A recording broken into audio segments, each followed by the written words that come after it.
First to the Top.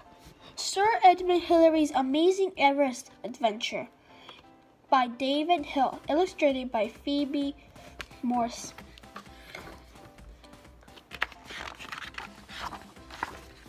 When Edmund Hillary was a boy in New Zealand, he built rafts to explore the Waikato River.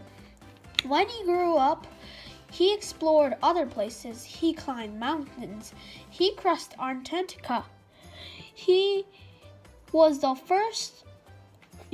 one of the first two men to reach the summit of Mount Everest, the world's highest peak.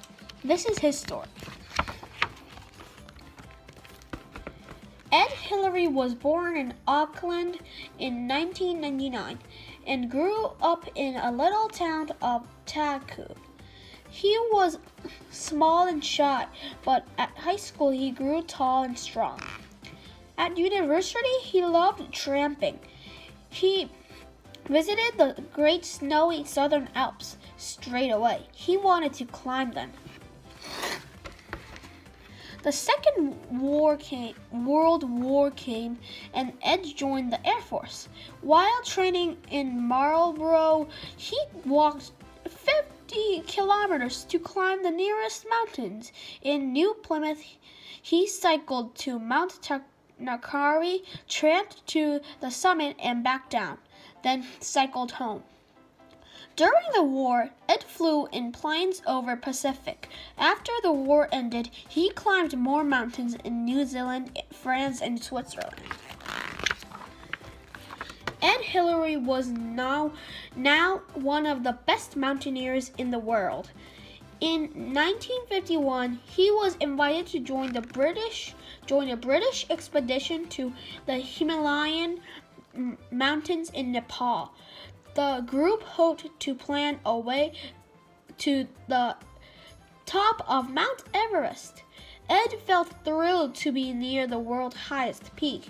He met the local Sherpa guides who helped the climbers carry gear up the mountain. Together, they explored Mount Everest's huge ice fields and deep crevasses, steep slopes, and glaciers. They could see a way to the top. It looked dangerous, but possible. The expedition returned to England to report its finding. Ed went back to New Zealand and worked as a beekeeper. 2 years later, he was called back to the Himalayas. In new expedition, hoped to reach Everest summit. 4 days, the party tramped towards the mountains. They crossed icy rivers. They plodded through forests. Snowy peaks rose ahead. From the base of Mount Everest, they cut trails and carried up tents, food, and oxygen. They made chains of camps. One day, Ed was cutting a trail with a Sherpa climber called Tenzing Norgay, who knew the mountain very well. On their way back to camp, Ed fell into a crevasse. Only the thinking Sherpa's rope stopped him, crashing into his death. Tenzing had saved Ed's life. They always worked together after that. 9 camps were made across the dangerous Khumbu Icefall. Up the steep Lhotse snow-face and on the South Col. From there, a sharp ridge slope down up to Mount Everest summit. 2 British climbers were chosen as the first to head up from Camp 9 to the top. Their oxygen failed. They kept falling and had to turn back. Who would be the next pair to try? Down at Camp 8, Ed held his breath. It was Edmund Hillary and Tenzing Norgay.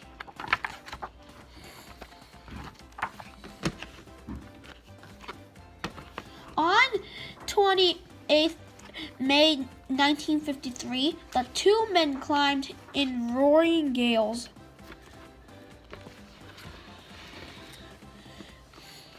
to Camp 9. They scraped sleeping places on the steep slope, thinking the wind might rip their tent away. They held it down with oxygen tanks. Their camp was so high that the sky had started turning a black color of space. Their prey lay breathing oxygen and slept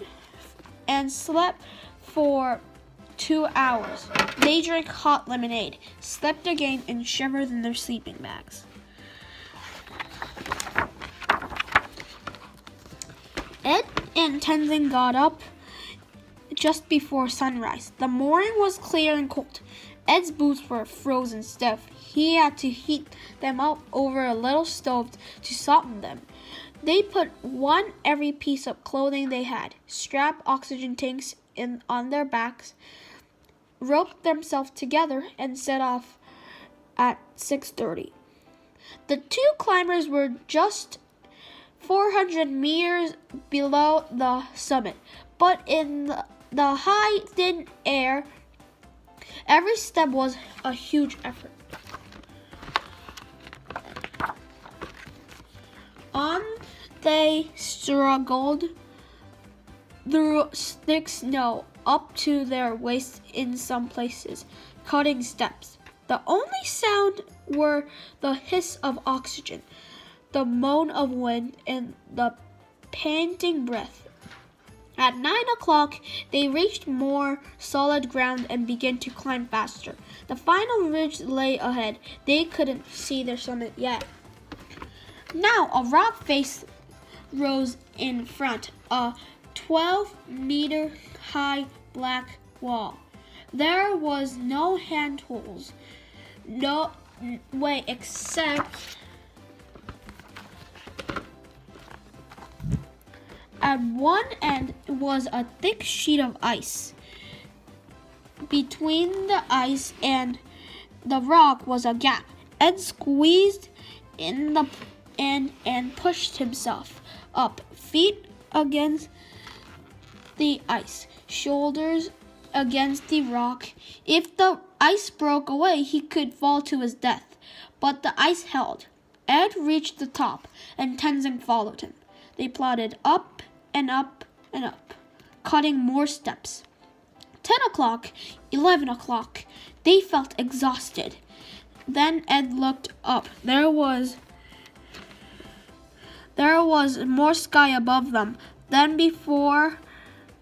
The ridge ended in a round dome a few meters away. They took deep breaths and cut the last step, and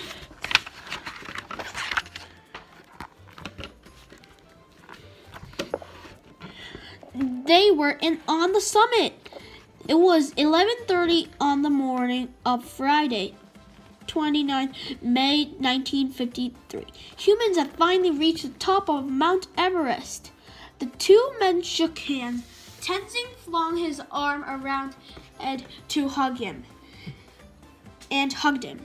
The Sherpa had brought a string of tiny flags. He tied them to his ice axe, and Ed took his photo with the blue and black sky above. They were on the roof of the world. Tenzin said prayers, took a holy peak. He buried sweets in the snow, plus a colored pencil from his daughter, and left a small cross of another climber. They couldn't stay long. The climb down would be dangerous, and the weather might turn bad any moment. They ate some chocolate. After 15 minutes, they started back down.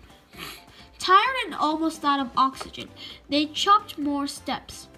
Far below, others with binoculars could see two tiny specks creeping down. Had they reached the top? Nobody knew. Ed and Tenzing struggled back past Camp 9 and down towards Camp 8. They staggered into it and told the waiting climbers what they have done.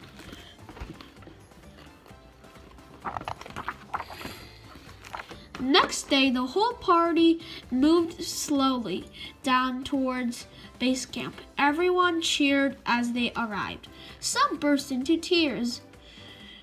A New Zealander and the Sherpa slept in and slept. A messenger hurried to the nearest village, and on the same day that Queen Elizabeth II was crowned, the world heard that Everest had been climbed. Ed was knighted by the new queen and became Sir Edmund Hillary. He told his friends, "Now I'll have to buy some new beekeeping overalls."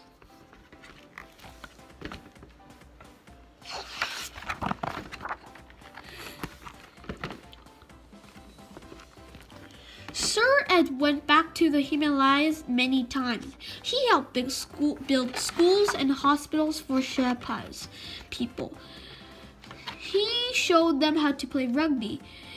He and others made a first crossing of Antarctica's frozen land and specially built tractors. He traveled up India's mighty river Ganges on a jet boat. When Tenzing Norgay visited New Zealand 18 years after the Mount Everest climb, he and Sir Ed reached the top of another peak, Mount Victoria in Wellington.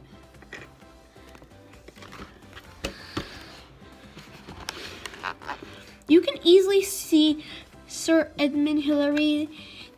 He's on the New Zealand $5 note. The shy boy from Takasaka became one of the most famous people on Earth and the first to reach the top of the world.